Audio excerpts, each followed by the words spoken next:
Here's part 2. Okay, so when I used to go to college, and I used to have at one point in my life, I used to work a full-time job, 7 to 4. I used to attend college, 6 to 10, and I was a nurse scheduler on the weekends from home. So at one point, I had a part-time job, a full-time job, and college. So on the weekends was when, I would do all my homework and catch up on everything. So I remember always being in our living room, surrounded by my books, in the dining room area, and listening to Snapped. That show from Oxygen where women lose it and they snap and they kill their husbands.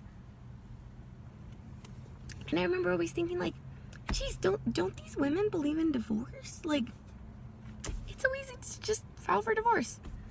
Well, one day, I kind of understood that show.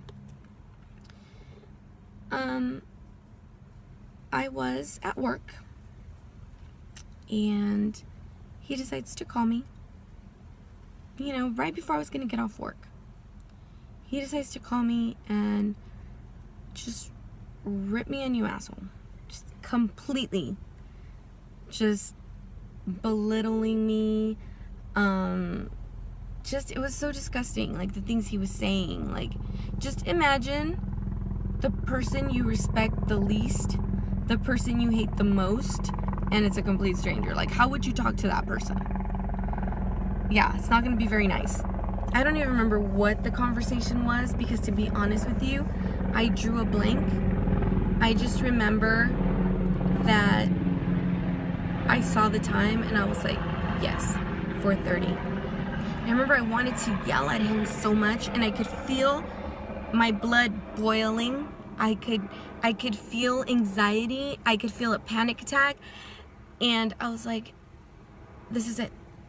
No more. Done. I was clocking out, and I used to work for a pipe company.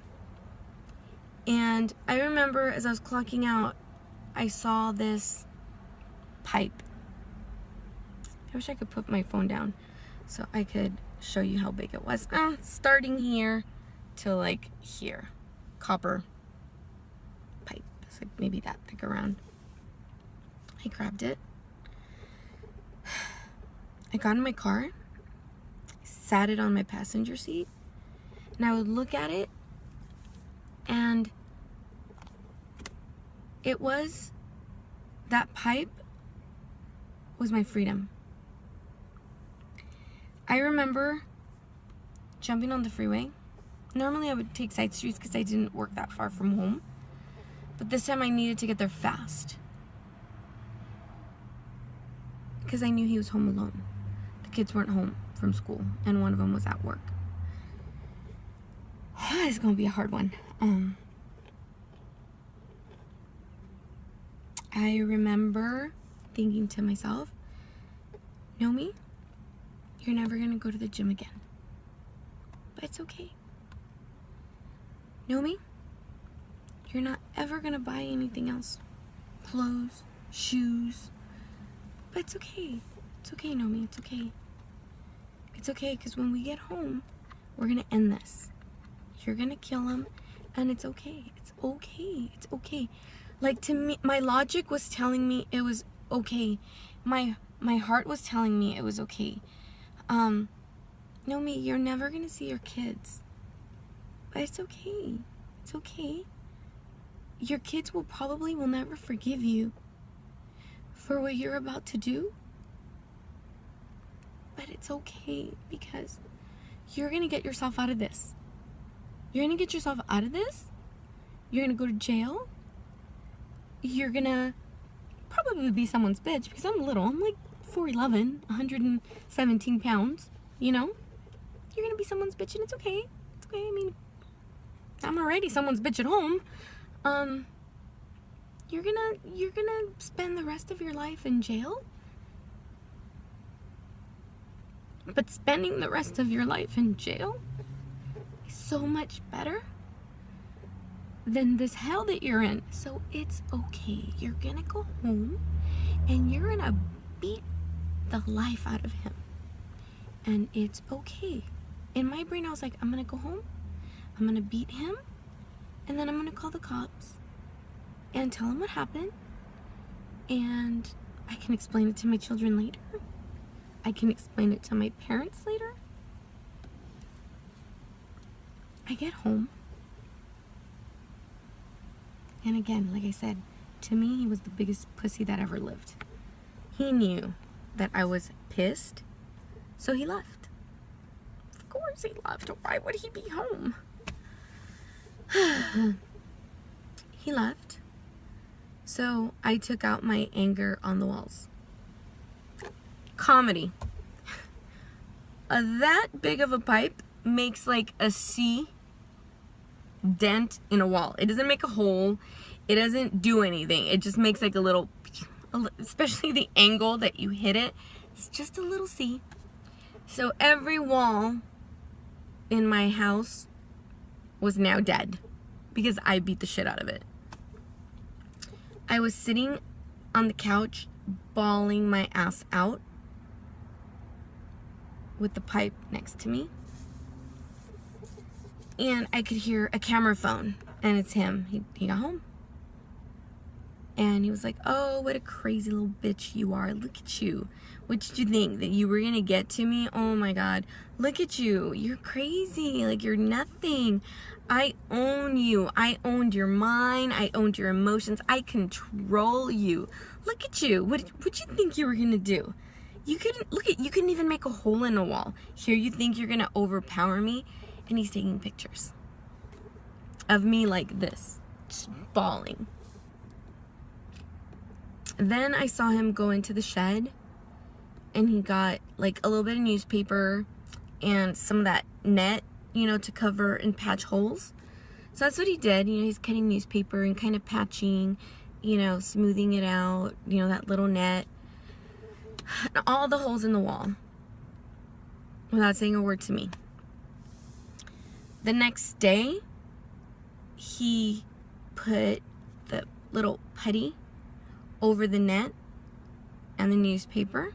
That was day 2. On day 3, you know, he was tapping on the little plaster thing to see if it was like dried, and then he sanded it down, and then he sprayed the texture of the walls, you know, to texture it out.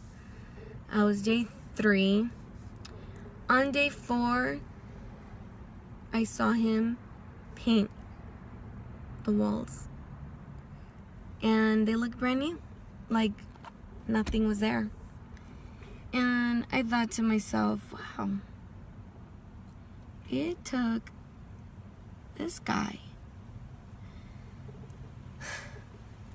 4 days to fix all my damage, all the damage that I did to the walls.